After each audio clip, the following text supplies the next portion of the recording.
Kiswa kajian sinian dakwah Kiswa.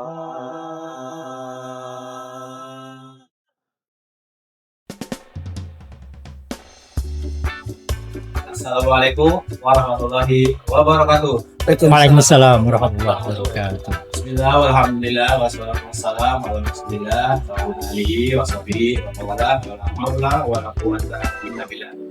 Wabarakatuh, Profesor dulu, wa yasmi hari wahai kedatangan dari sana yang Pauli. Selamat datang Narabala Kiswa, kajian siniar dan dakwah. Selamat datang juga para hadirin yang berkenan hadir di Bukan Negara Coffee and Roastery di Jalan Jenderal Gatot Subroto. Kita hari ini menjadi hari yang istimewa karena bukber bersama, buka bersama dengan langsung bersama narasumber kita Ustadz Iwan dari Cibubur, Cimanggis, Depok. Tema yang akan kita angkat pada episode kali ini adalah Ustadz Iwan, ngaji, olahraga, dan menguatkan akar rumput. Kita akan mengulas bagaimana sepak terjang, perjuangan, dan juga dunia pengajian di Betawi. Ya. Para bola sekalian, bagi yang ingin bertanya nanti bisa langsung baik di studio ini secara boleh nanti langsung kepada Ustadz Iwan atau Mas Riza. Kita juga akan didampingi oleh narapiki kita, yaitu seseorang yang fokus pada kajian fikih. Selama ini Kiswa atau kajian siniar dan dakwah punya 3 program, yaitu program reguler, kemudian juga ada fikir. Fikir ini adalah singkatan dari apa Mas Riza? Fikih mutakhir.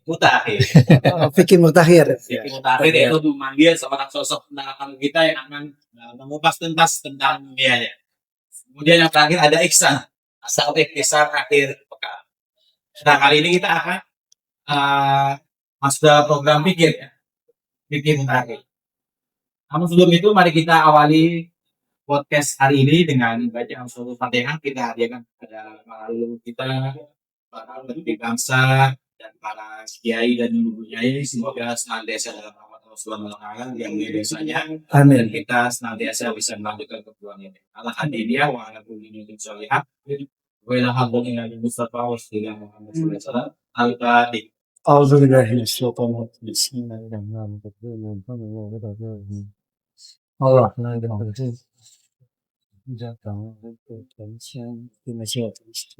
Amin amin ya rabbal alamin.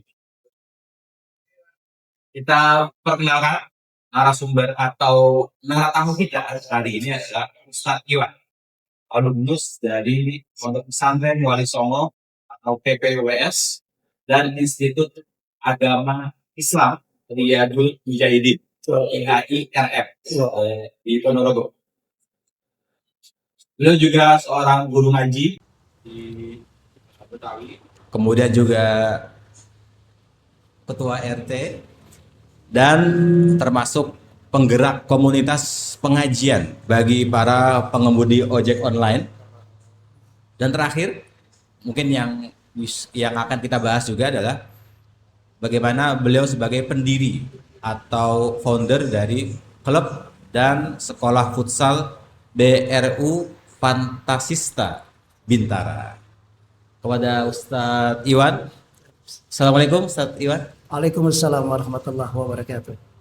Terima kasih sudah berkenan hadir di Kiswa. Kemudian yang kedua ada narafiki kita Mas Riza. Assalamualaikum Mas Riza. Waalaikumsalam. Ya, untuk mengawali ini mungkin Ustadz Iwan bisa bercerita tentang pengalaman dulu. Oh iya. Bang aja, Bang. Ini enaknya Ustadz Iwan atau Bang Iwan atau ada request? Abang aja. Abang aja. Abang. Kalau Ustadz terlalu berat. Ya, Ustadz itu gurunya di mana gitu kan? Iya, Kalau namanya guru kan harus ada media ngajarnya tuh, Iya, ya kan? Nah, itu. Jadi abang aja dah. abang aja. Soalnya nggak pakai peci juga. Nah, iya. Nah, ya, takutnya nunjukin kalau pakai itu tapi ya nunjukin. Nah, udah lah. Oke. Ini lebih netral ya. Abang Iwan ya, Bang Iwan ya. Iya, baik. Ya, untuk mengawali ini mungkin Bang Iwan bisa bercerita tentang sedikit flashback masa lalu, bagaimana seorang Betawi gitu ya, kemudian bisa punya inisiatif menjadi santri di Ponorogo. Dipersilakan. Baik. Jadi itu dari kecil memang situasi lingkungan itu membentuk karakter ya. Karena memang karakter Betawi umumnya itu kalau zaman kita kecil itu ada yang namanya perang sarung sambil ngaji gitu kan. Nah, terus rame-rame apalagi di bulan suci Ramadan itu tidur di tengah hari bolong itu di masjid atau di langgar, bahasanya langgar lah. Nah, karena terbentuk dengan lingkungan dari keinginan paling kecil itu pengen mondok. Udah, begitu aja pengen mondok. Tapi pada kenyataannya orang tua ya mohon maaf almarhum bapak itu tidak punya kemampuan untuk membiayai saya pondok. Seiring sejalan saya dipertemukan oleh almarhum guru-guru saya yang luar biasa, mudah-mudahan Allah ampuni beliau semua. Ya Allah sayangi beliau semua karena sudah berpulang semua. Salah satunya almarhum Ustadz Salman Abdul Wahab. Beliau yang angkat saya tuh dari keterpurukan, bahasanya itu dari keterpurukan. Tadinya sempat tidak kesampaian, kalau orang bilang mah frustasi ya Kang ya. Frustasi, masuk pondok nggak bisa, sanawiyah nggak bisa gitu kan. Jenjang pendidikan SD, SMP, rencananya mau ke Aliyah. Ternyata nggak bisa juga, akhirnya Ustadz Salman ini yang bawa saya.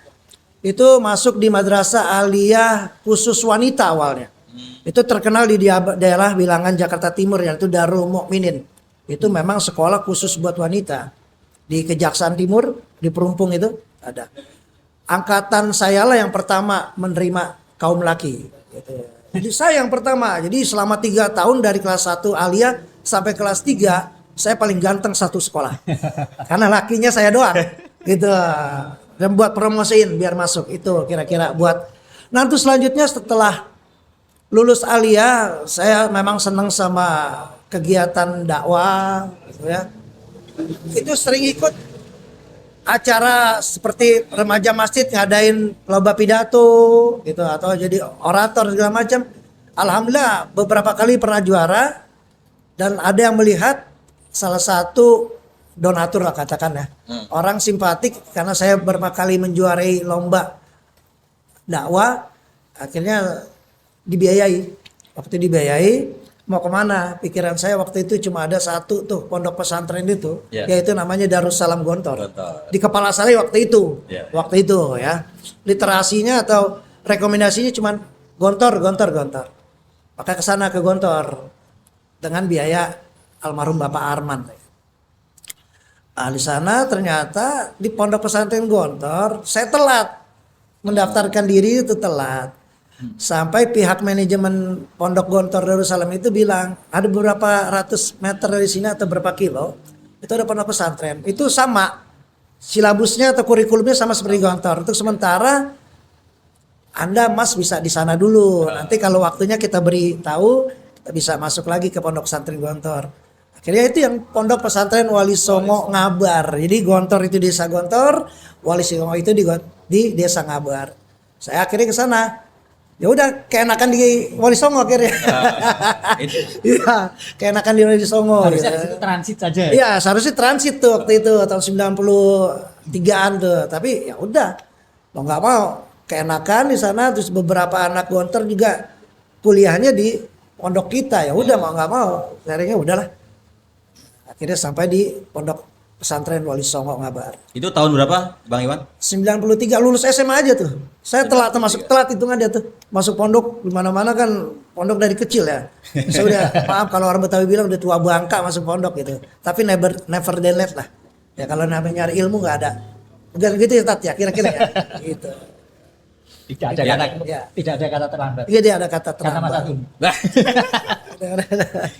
Itu ya. Oke, ini kan menarik ya. Jadi dari Jakarta kemudian ke Ponorogo Ponorogo. dan akhirnya yang awalnya mungkin kalau dia putus asa akan selesai di pendaftaran yang tidak diterima itu ya sudah tutup ya. Tapi betul. Bang Iwan punya semangat yang tinggi sampai akhirnya melanjutkan di pondok sebelahnya. Pondok sebelah, jiran, pondok jiran, pondok tetangga. Ya. Di sana berapa lama, Bang Iwan? Itu nggak lama, makanya inilah yang memang kalau orang bilang itu Allah, kita punya rencana, Allah punya kuasa, itu terjadi di diri saya. Oke. Saya cuman masuk 4 semester doang, ya. Jadi kalau paginya kita mau alimin, Ya.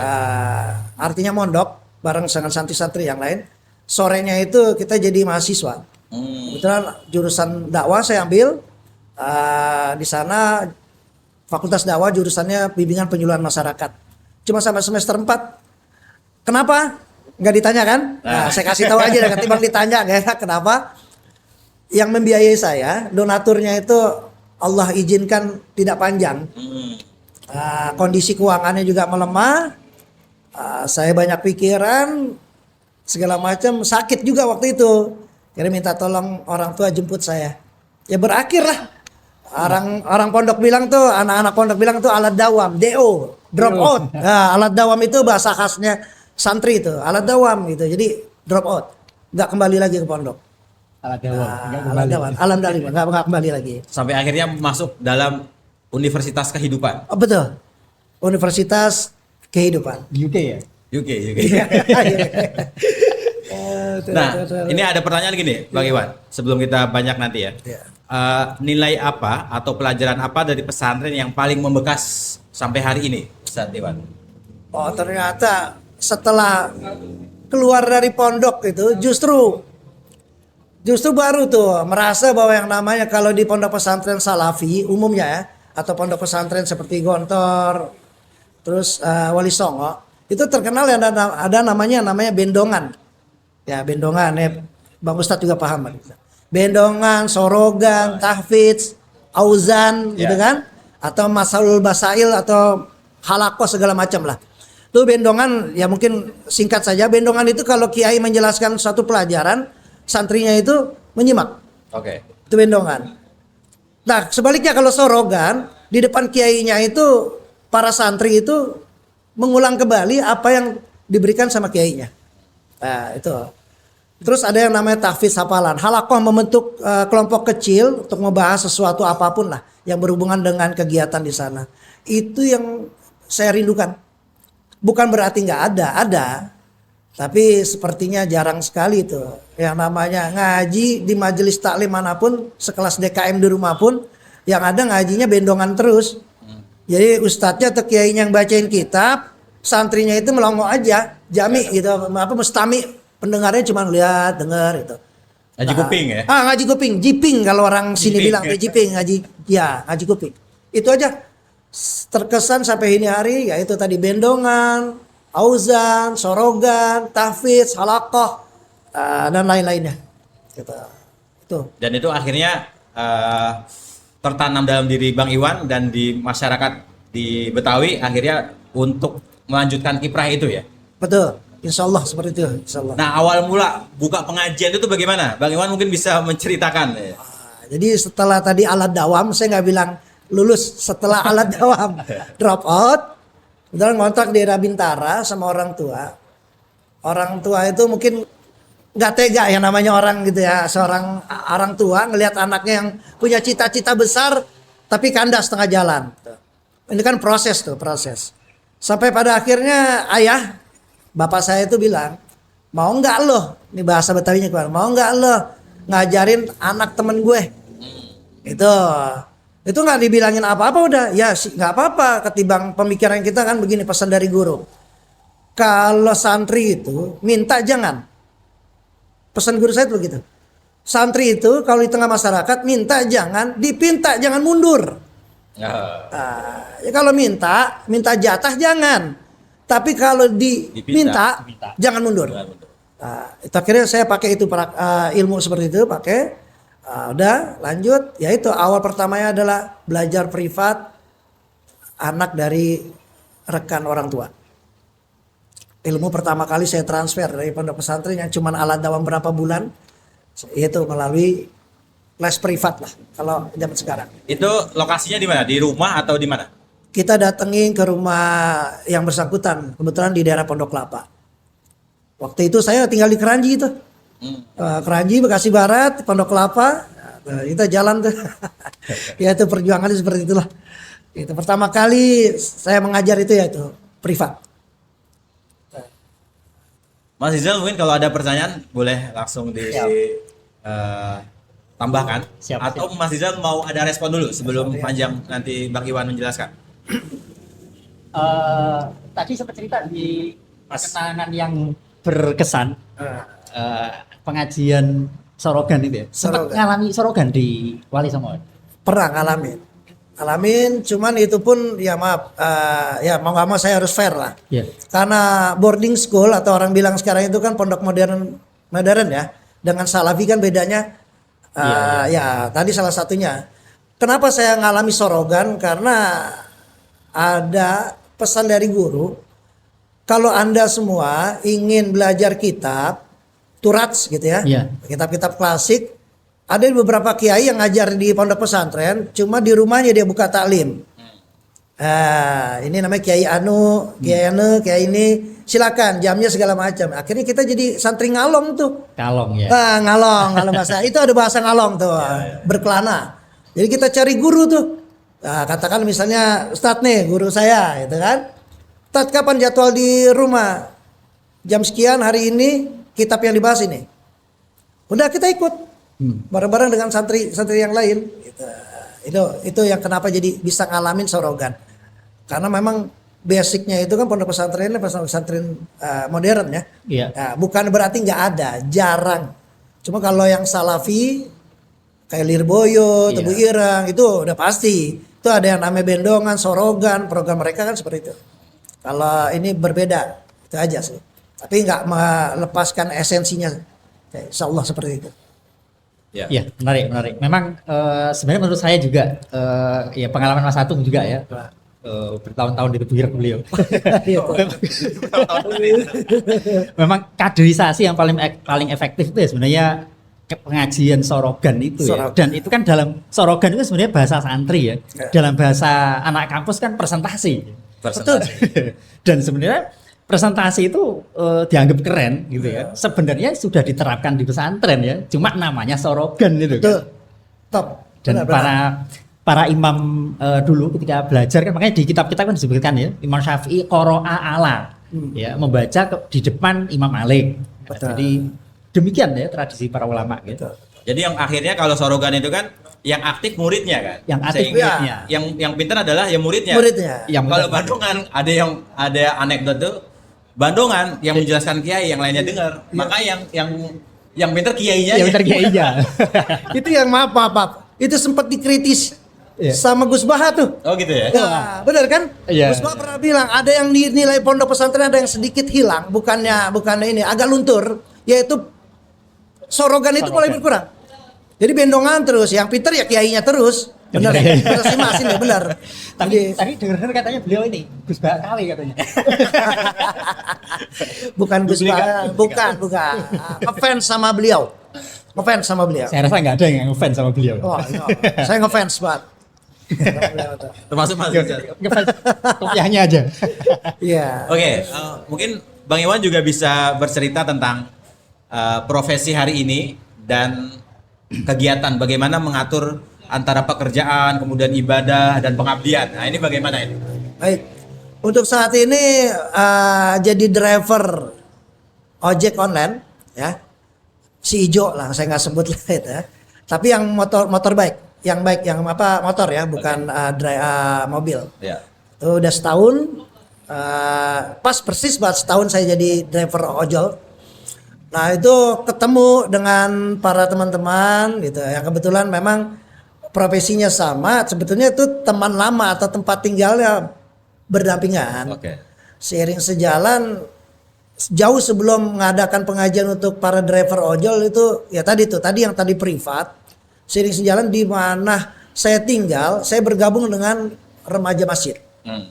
Remaja masjid punya potensi masjid tertentu. Kita coba dengan remaja-remaja lain, kita bikin halakoh, ya, musyawarah. yuk kita adain yang namanya, waktu itu kan program Iqra kali pertama tahun 90-an ya, oleh almarhum Kiai Haji Asad Numan kalau nggak salah. pencetusnya. Yogyakarta? Iya, kalau dulu kan waktu zaman saya masih kecil, mohon maaf, itu masih ngaji ngeja ya.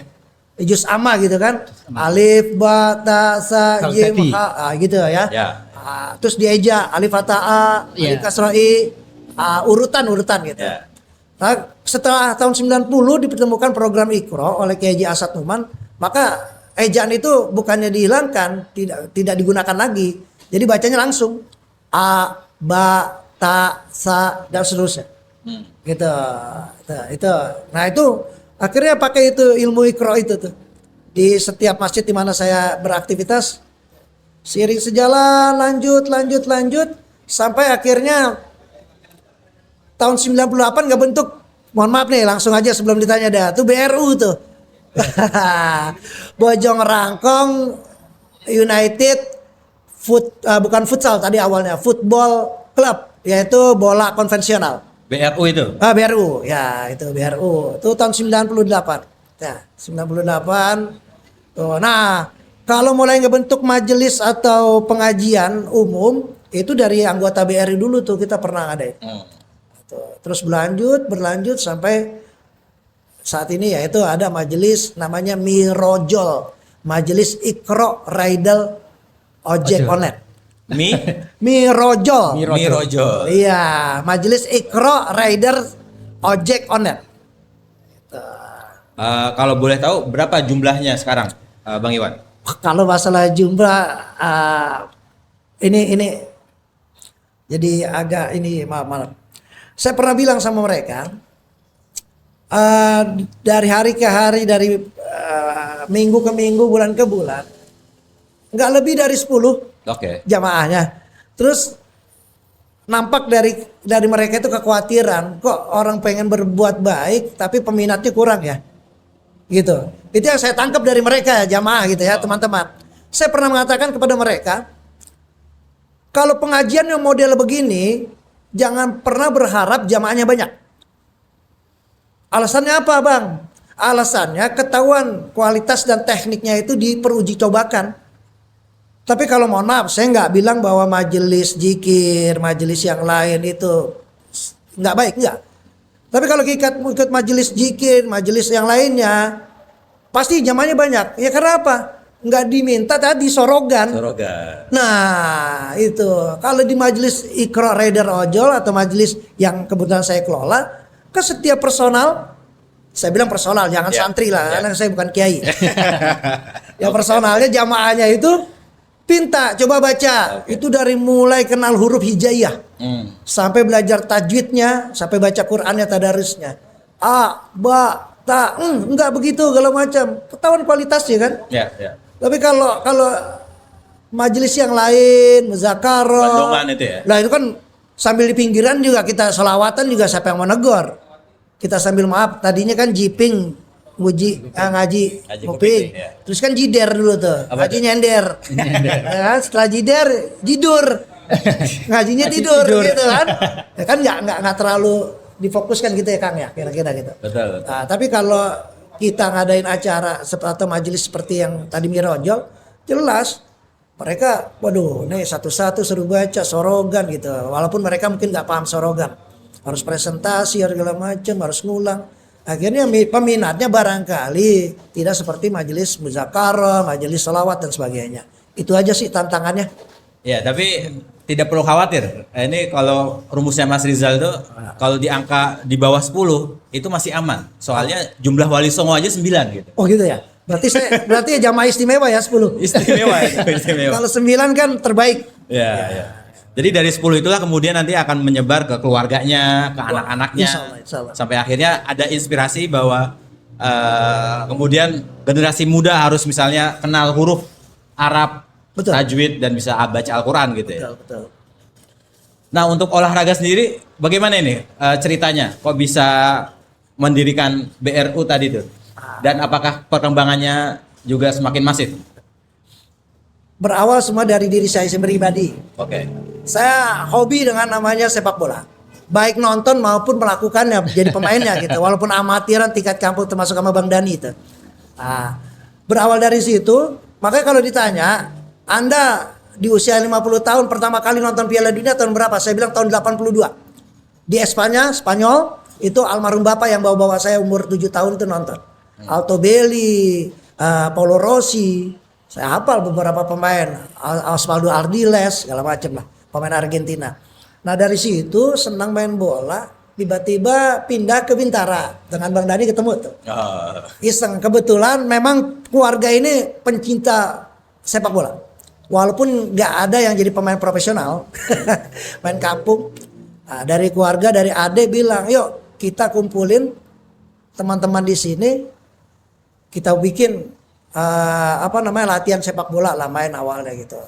Udah main tuh, namanya apa Van itu dulu stadionnya Kamber Kamber gitu. Ada yang mengatakan bukannya Sain Benerbu tapi Sain berdebu. Nah, jadi kalau lagi main itu jadi Sain berdebu gitu, bukan Sain Bernebunya Real Madrid gitu. Kebul. Gitu. Kalau hujan dipakai habis urusan gitu. Nah, dengan Bang Dani segala macam solid tuh kita main setiap minggu pagi. Mau malamnya begadang, pokoknya jam 7 pagi itu udah start kita main. Udah semua kalangan, tua muda, remaja segala macam. Sampai pada akhirnya Bang Dani, saya dan beberapa teman termasuk adek Insan nih belum hadir, kebetulan sekarang jadi dirut dan kepala sekolahnya BRU tuh. Nah, itu masih kecil waktu itu, dia masih kecil, masih umur 7 tahun lah. Kita udah lumayan balik.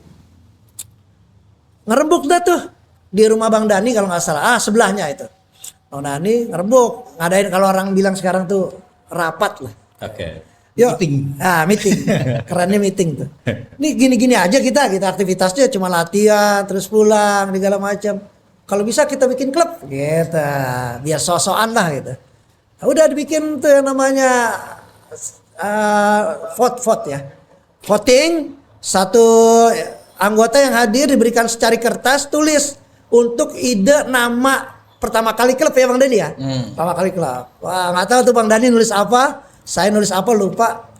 Tinggal diambil salah satunya itu hasil votingnya miliknya Mas Heri ya. Mas Heri Superni. Dia tulis Bojong Rangkong. Bojong Rangkong aja kalau nggak salah tuh. Bojong Rangkong. Persatuan Sepak Bojong Rangkong. Yang lain ada yang bilang Bintara FC macam-macam lah. Kebetulan yang dipilih dari Mas Heri. Sekarang orangnya bisa hadir, salam katanya. Nah, itu yang membuat ide nama Bojong Rangkong. Nah ditambahin sama Bang Dani kalau nggak salah United aja deh, karena kan dari berbagai macam suku dan bangsa. Ya ada pekerjaan. Ya macam-macam dah. Udah akhir sampai Bojong Rangkong United. Waktu itu masih FC-nya Football Club. Nah, itu di Bintara, belakang SDN 08 atau 04 Pondok Kopi. Itu kan. Awalnya tahun 99 tuh. Itu terbentuknya Bojong Rangkong United.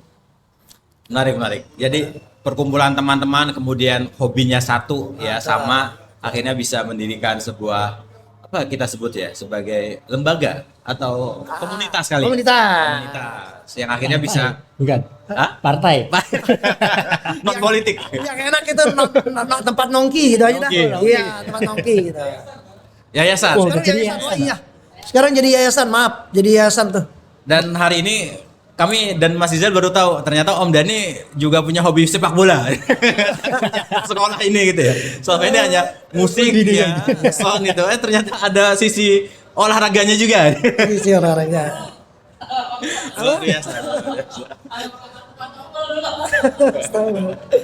Ya Allah, ya. Oke. Mungkin yang bagi saya tertarik pertanyaan ini adalah nanti mungkin Mas Rizal bisa menambahi sebagai ustadz di kampung gitu ya. Pasti Bang Iwan punya banyak tamu dan curhatan masyarakat gitu ya. Mungkin selama ini bisa menyimpulkan apa yang sedang dikeluhkan oleh sahabat-sahabat dan teman-teman pengajian maupun teman-teman ojol dan komunitas sepak bola ini. Oke, baik. Jadi ada yang tertinggal kayaknya. Saya nggak bilang bahwa saya itu pernah menjabat jadi pejabat di tingkat paling rendah dalam satu komunitas atau dalam satu masyarakat yaitu RT. Jadi pernah jadi RT, cuman RT tercepat, RT yang rekornya itu mungkin sampai sekarang belum ada yang sanggup RT berani melakukan hal seperti saya. Cuman 8 bulan doang menjabat jadi RT. Nah, 8 bulan doang. Jadi RT. Artinya sampai 3 periode kemarin tuh. Enggak. Udah teman yang lainnya kan pengennya jadi RT terus gitu ya. Kalau saya cuma 8 bulan, seharusnya kan 3 tahun, 8 bulan. Singkat padat.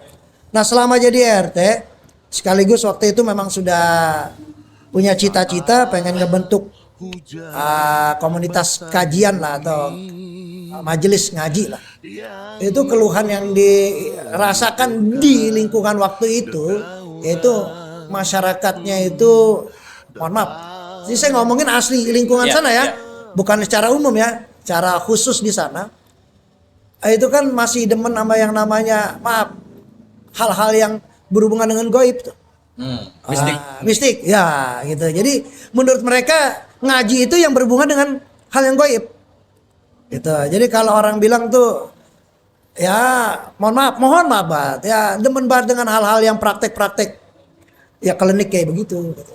Jadi kalau misalnya mohon maaf, ini pernah terjadi, kebetulan keponakan saya hadir nih, udah besar nih, ini Rofi nih. Itu kan masih kecilnya cengeng tuh ya. Nangis kalau tiap malam tertentu nangis. Nah, orang sana bilang ini bahasanya mohon maaf, ya dia dikait-kaitkan dengan yang hal yang makhluk gaibnya. Ada makhluk gaibnya, kelindih lah, ditempelin lah bahasanya gitu segala macam. Jadi ustadz di lingkungan saya waktu itu adalah ustadz yang seperti itu. Makna ustadz ya. Makna ustadz menurut mereka itu. Jadi kalau bisa nyembuhin orang kesurupan ya, terus ngasih jampe-jampe, itu ustadz. Ya. Warungnya jadi lancar. Oh iya, itu ustadz. Padahal nggak di kampung saya, di kampung yang lain juga banyak kali. Nah, itu kira-kira itu ustadz. Makanya saya agak lumayan alergi juga kalau saya dipanggil ustadz. Gitu. Abang lebih enak. Nah, lebih enak. Apa namanya nih? Penurunan definisi ya, Ustaz. Atau lebih membumi sebenarnya.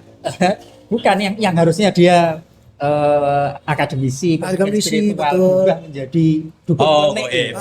Betul. Kira-kira seperti itu ya, bisa. Mas Rizal, mungkin ada respon, silakan. Jadi Bang Iwan ini sebenarnya kita sama Pak. Saya pernah jadi ketua RT juga. Oh iya, sama-sama. 1 tahun, beda dikit. 1 tahun, saya 8 bulan. Tapi begini ya, tadi di S1-nya yang alat dawam tadi itu jurusan dakwah ya. Betul. Saya rasa beliau cukup linear hidupnya ya. Kuliahnya dakwah, jadi banyak teman-teman yang kuliah di dakwah yang lulus, tapi setelah lulus justru tidak melanjutkan aktivitas dakwahnya. Tapi beliau yang alat dawam, benar-benar alat dawam ya. Setelah lulus melanjutkan visi misi dakwahnya ya. Dan luar biasa saya rasa ya, di komunitas ojek online, kemudian ya komunitas-komunitas yang ya selama ini kan kalau kayak saya Mas Atung nih, bayangannya kalau bikin pengajian ya di gedung-gedung gitu ya. Beliau mendampingi masyarakat kalau bahasanya udah ini akar rumput gitu. Akar rumput ya, tentu dengan memanfaatkan hobi mereka ya, main bola, kemudian futsal gitu. Betul. Kalau boleh tahu tantangannya sebagai Bang Iwan ini apa di masyarakat mungkin ya? Selama ini ada cerita gitu. Kalau menurut saya ini baru enggak kemarin beberapa kali ngikutin kajiannya Gus Baha ya. Berat nih ternyata. Tantangan saya itu yang sekarang itu justru di diri saya sendiri, bukan di jamaah atau di orang lain. Karena apalagi mohon maaf banget, ada serangan-serangan dari luar yang padahal saudara kita, cuman menyerang dengan alasan apalah. Saya gabungkan bahasa guru saya dengan bahasa Gus Baha. Kalau kita ngaji itu buat ngebenahi amalan atau ibadah kita pribadi, bukan buat ngontenin amalan orang lain. Tapi kenyataannya Kang ya mohon maaf ya, itu kan teori itu. Teori, prakteknya justru lahir tuh dari dalam diri saya pribadi yang saya rasakan. Akhirnya apa? Merasa ya mohon maaf, saya berterima kasih sama seorang Gus Baha. Maka kalau ketemu beliau saya nggak perlu beliau ngasih apa, saya cuman izinin Gus, saya pengen cium tangan Anda, minta keberkahan ilmunya. Nah, beliau secara nggak langsung nempelengin saya tuh tentang pola pikir segala macam, dan ini bicaranya tadi kembali ke hati. Jadi ada perasaan ujub itu udah pasti, ada perasaan kesal itu udah pasti. Karena dengar Mbah Mun bilang kalau ada seorang kiai ustadz kampung kalau sedang ngajar atau mengajar pengen muridnya itu seperti dia, maka kiai ustadz itu harus balik lagi ke pondok pesantren. Itu. Jadi kalau saya ngajar atau saya belajar bimbing ngaji, kepengen jamaah atau murid atau apalah santri saya itu seperti saya disuruh ngaji lagi sama Mbah Mun.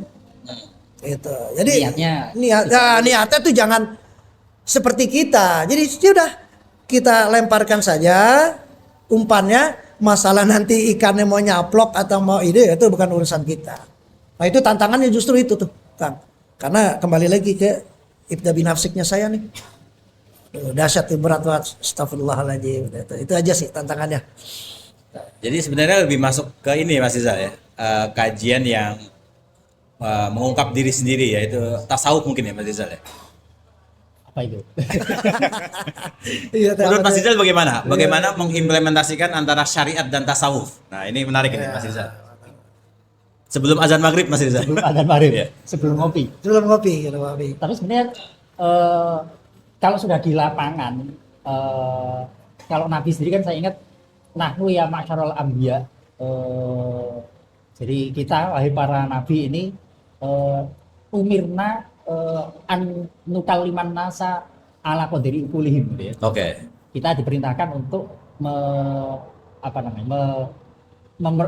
menyeru gitu ya, berdialog dengan masyarakat ya sesuai dengan kebudayaan mereka. Oke. Sesuai dengan bahasa mereka. Makanya kalau di Al-Qur'an laqad ja'akum rasulun min anfusikum ya. Jadi pemimpin ya lahir dari komunitas itu, bukan karbitan gitu ya. Dan kalau pertanyaan Mas Hatim bagaimana mengimplementasikan fikih dan tasawuf dan macam-macam, titik temunya ya di dakwah itu. Oke. Di dakwah itu ud'u ila sabili bil hikmah wal mau'izatil hasanah ya, hikmah gitu ya. Titik temunya saya rasa di situ, karena kalau hanya fikih nanti terlalu halal haram kulit. Kalau terlalu tasawuf terlalu substansial. Ya. Nah, kemasannya itu menarik tuh, bisa futsal, komunitas ojo ngaji gitu. Kalau dakwah ya. Iya, itu kombinasi inilah permainan yang menarik itu ya. Ya Nabi dulu ya, masyarakat Arab adalah sebuah komunitas yang sangat menjunjung tinggi tata bahasa.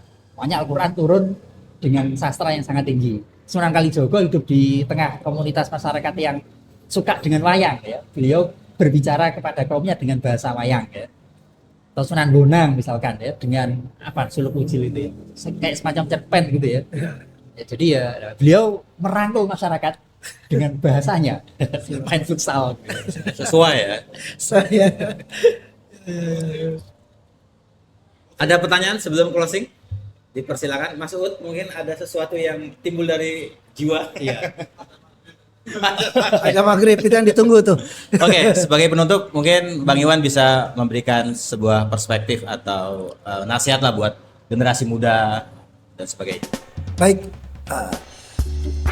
meminjam bahasa beliau bahwa setiap individu yang mengaku muslim ya itu punya nilai untuk menjadi mubalik atau penyampai ya, dengan kemampuan yang dimiliki, karena dengan disiplin ilmu yang dimiliki, dan jangan pernah alergi bahwa yang namanya kita mengajak kebaikan itu harus punya tempat, harus berakademisi dulu atau mungkin punya jabatan. Tidak.